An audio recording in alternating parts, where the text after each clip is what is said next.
요즘 AI가 그렇게 대세라는데 그냥 다 망했어요. 그래서 오늘 리뷰해볼 제품은 애플 에어팟 프로 2세대인데요. 출시된 지 반년 지난 제품을 리뷰하는 게 맞는지 조금 의문스러웠지만 바야흐로 인공지능의 시대, AI가 만들라는 대로 만드는 게 요즘 유튜브 메타라고 어디서 들었기 때문에 한번 알아보려고 해요.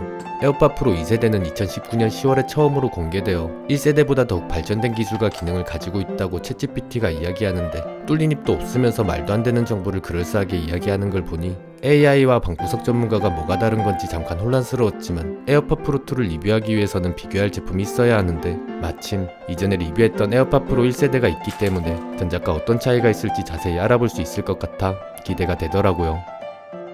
디자인은 1세대와 굉장히 유사하게 되어 있어 새로 구매하더라도 주변에 은근슬쩍 자랑하기엔 조금 애매하다는 느낌인데요. 본체에서 유일하게 다른 부분은 하단에 스피커가 생겼다는 점과 스트랩폴이 추가되었다는 부분. 유닛도 1세대와 거의 차이점이 없는 모습이지만 착용을 감지하는 센서 부분의 위치와 노이즈 캔슬링을 위한 마이크의 위치가 전반적으로 바뀌었다는 것을 알 수 있었습니다.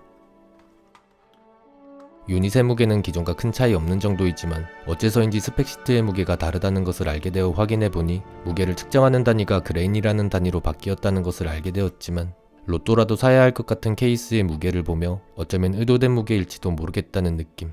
2세대의 무게가 기존보다 조금 더 무거워진 이유는 아무래도 내장되어 있는 맥세이프 자석의 무게의 비중이 큰 것 같다는 생각이 들었습니다. 제품을 구매한 지는 5개월 정도 지났지만 실제로 사용한 기간은 2개월가량 되었는데요.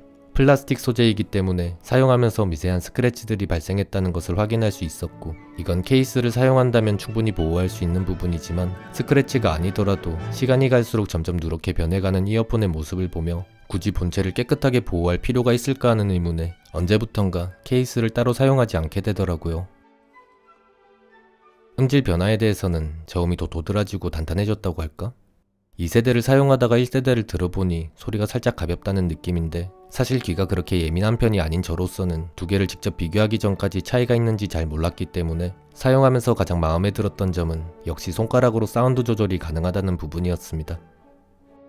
1세대에서 2세대로 넘어가며 체감되게 좋아졌다고 느꼈던 부분은 바로 노이즈 캔슬링이었는데요. 이건 이번 기회를 통해 조금 더 과학적인 방법으로 확인해 볼 필요가 있겠더라고요. 먼저 에어팟 프로 2부터 확인해 보겠습니다. 신바,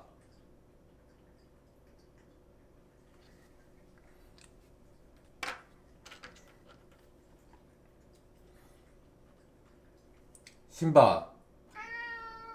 확실히 더 좋아진 것 같습니다. 이걸로는 조금 부족할지도 모르겠다는 생각에 조금 더 과학적인 방법으로 확인해봤는데요. 1세대보다 2배, 수치상으로는 6dB 정도 낮아진 수준이라고 하는데 실제로도 에어팟 2세대의 소음이 더 강하게 잡아준다는 느낌.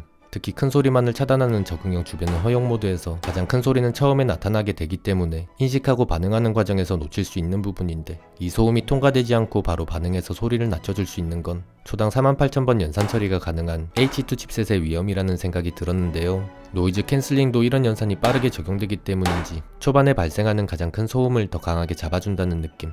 노이즈 캔슬링은 병원에 입원했을 때 정말 유용하게 사용했는데 가장 신경 쓰이는 소음은 막아주지 못한다는 건 조금 아쉽다는 생각이 들었습니다.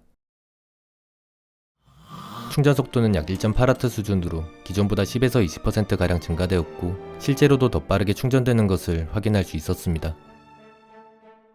무선 충전이나 애플워치 충전기로 충전할 때는 유선 충전에 비해 조금 더 높게 측정되지만 여러 방법으로 확인했을 때 실제로 충전되는 시간은 크게 차이 없는 수준. 이건 무선 충전으로 인한 출력 손실로 생각하면 좋을 것 같다는 생각이 들었는데요. 모든 충전 방식에서 동일한 속도로 충전이 가능하다는 건 앞으로 3년은 또 바뀌지 않을지도 모를 라이트닝 포트와 향후 C타입으로 변경될 아이폰을 생각했을 때 혹시나 사용하다가 라이트닝 케이블이 없어졌다고 하더라도 에어팟 포트리스라고 생각하고 사용한다면 충분히 정신적인 위로가 가능할지도 모르겠다는 느낌이지만, 분명 충분히 충전되어 있었음에도 불구하고 3-4일 정도 전혀 사용하지 않았는데 지멋대로 방전되는 건 몇 달 동안 방치해뒀는데도 멀쩡하게 살아있는 1세대와는 조금 다른 모습. 충전하고 난 뒤 사용하지 않고 있어도 시간이 갈수록 조금씩 배터리가 줄어드는 건 제가 구매한 제품이 불량이라는 의미이기 때문에 혹시나 비슷한 증상이 있었던 분들이라면 서비스 센터를 방문해 보시기를 권해드립니다. 저는 왜 안 가냐고요? 서비스 센터를 가는 게 저에게 무슨 의미가 있을까요? 1세대의 무선 충전은 언박싱하다가 무선 충전 모듈이 고장나버렸기 때문에 비교할 수 없다는 건 조금 아쉽다는 느낌이지만 사용하면서 체감되게 편해졌다고 느꼈던 부분은 내장된 자석으로 거치가 가능해졌다는 점이었는데요. 맥세이프 자석은 각 모서리 부분에 내장되어 있는데 자력을 확인해보면 어째서인지 하단 부분의 자력이 더 높다는 것이 확인되더라고요.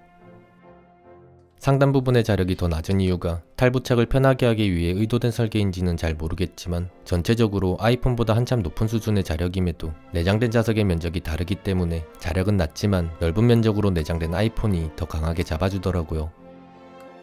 그래도 에어팟도 충분히 잘 잡아주기 때문 적당히 부착해서 사용할 만한 정도이기 때문에 맥세이프 충전기나 거치대가 있는 분들은 충전기를 조금 더 효율적으로 사용할 수 있게 되지만 케이스를 사용하고 있는 분들이라면 거치가 불가능하기 때문에 크게 의미가 없는 기능이라는 점 참고하시면 좋을 것 같은데요. 에어팟의 맥세이프는 1세대의 후속작에서도 내장된 기능이지만 2세대에서는 애플워치 충전기로도 충전과 거치가 가능해졌는데 충전기와 연결되는 부분의 자력도 실제로는 애플워치보다 자력은 더 높지만 충전기가 둥글게 파여있는 구조로 되어 있기 때문에 충전기의 구조와 딱 맞게 떨어지는 애플워치가 더 견고하게 부착된다는 것을 알 수 있었습니다. 경도는 3번입니다. 이어폰도 동일하게 3번에서 파이는 수준이지만 1세대를 언박싱하면서 느꼈던 것과 동일하게 긁었을 때 플라스틱이 말려 올라가는 모습이 다른 것을 통해 뭔가 소재가 다른 것 같다는 느낌이 들었는데요.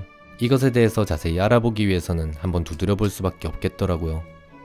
에어팟에는 배터리가 들어있어 폭발할 수 있기 때문에 충분히 안전대책을 마련하고 진행했습니다.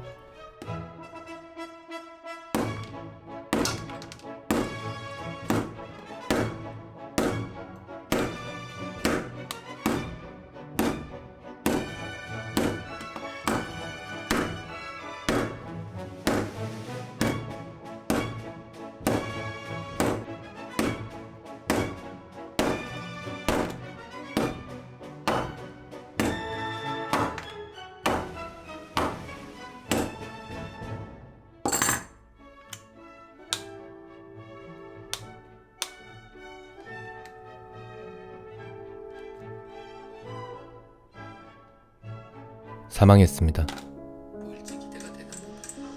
유닛도 가버리고 말았습니다.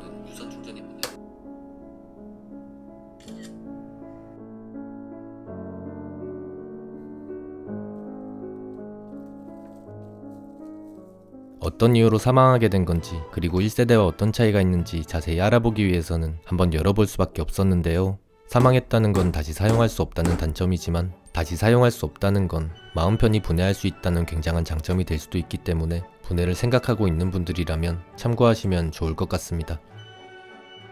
에어팟 프로 2세대에서부터는 본체에서도 생활방수를 지원하는데 한층 업그레이드된 케이스의 방수 성능은 분해하는 사람을 고려하지 않는 애플의 아이덴티티에 날개를 달아주기 충분했기 때문에 1세대의 언박싱을 생각하며 만만하게 열어보다가는 굉장히 처참한 결과를 맞이할 수 있으니 주의하시기 바랍니다.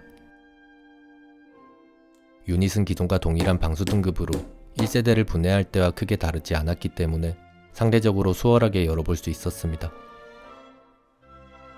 제품을 모두 열어본 뒤 기존 1세대와 어떤 부분이 달라졌는지 확인해보면 가장 먼저 확인되는 부분은 스피커 부분의 색상이 흰색에서 검정색으로 변경되었고 별 차이 없어 보이는 배터리에서는 글로벌 기업 삼성의 위험을 느낄 수 있었습니다. 연산 능력이 240배가 향상되었다는 H2 칩셋의 외관은 기존과 크게 다른 모습은 아니었는데요. 경도는 4번입니다. 착용을 감지하는 방식은 기존의 광학 센서에서 피부를 감지하는 방식으로 변경되며 센서가 바뀌었다는 것을 알 수 있고 내장되어 있는 안테나의 외형이 바뀌었다는 것과 이전에는 단순히 압력을 감지하는 방식에서 음량 조절이 가능하도록 터치 센서가 변경되었다는 것을 확인할 수 있었습니다. 본체에서 가장 먼저 확인되는 부분은 역시 맥세이프 자석이었는데요. 자석의 길이와 두께 모든 점에서 상단 부분의 자석이 더 작고 얇다는 것을 알게 되며 위쪽 자력이 더 약하게 확인되었던 건 애플의 의도된 설계였다는 것과 애플워치 충전기에 고정되는 자석은 후면의 페어링 버튼에 내장되어 있다는 것을 알 수 있었습니다. 스트랩폴의 프레임은 어째서인지 내장된 스피커와 충전 단자까지 이어지도록 되어 있어 언박싱이 더욱 불가능해지도록 되어버렸다는 건 조금 아쉽다는 느낌이지만 무선 충전 코일에 열을 감지하는 센서가 추가되어 화재에 대한 안전대책이 보완되었다는 건 괜찮은 것 같다는 느낌. 차이가 없는 줄 알았던 내부 힌지도 조금 더 묵직한 느낌으로 바뀌었다는 것을 알 수 있었습니다. 어떤 이유로 본체와 유닛의 소재에서 차이가 느껴지는 건지 알아보기 위해 불을 한번 붙여봤는데요. 본체보다는 유닛이 더 잘 탄다는 것을 알 수 있었기에 급하게 뗄감으로 사용하기엔 본체보다는 유닛이 조금 더 적합하겠다는 느낌. 더 이상 자세히 알아보는 건 너무나도 머리 아픈 일이니 에어팟 프로 2세대 언박싱은 여기까지만 보도록 하겠습니다. 오늘의 결론. 애플 에어팟 프로 2세대는 1세대에 비해 편의성이나 성능에서 확실히 체감될 정도로 많은 부분에서 개선되었고, 특히 여러 종류의 충전기와 호환이 가능해졌다는 점은 굉장히 편리했지만, 개인적으로 성능 향상에서 만족하는 것보다는 1세대를 다시 사용하면서 역체감으로 느껴지는 부분이 더 크다는 느낌이 있기 때문에 기존 에어팟 프로에서 불편함을 느낀 적이 없는 분들은 충분히 고장날 때까지 사용하다가 넘어와도 좋을 것 같다는 느낌. 어쩌면 내년부터 생산될 제품에서는 C타입으로 변경될 가능성도 있기 때문에 아이폰 15 시리즈를 기다리시는 분들은 에어팟도 함께 기다려보는 것도 좋을 것 같다는 생각이 드네요. 그럼 이번 영상도 많은 분들에게 도움이 되었기를 바라며 여러분과 함께 리뷰하며 배워가는 성장형 유튜버 궁금하기는 오늘 영상 여기서 마치도록 하겠습니다. 시청해주셔서 감사합니다.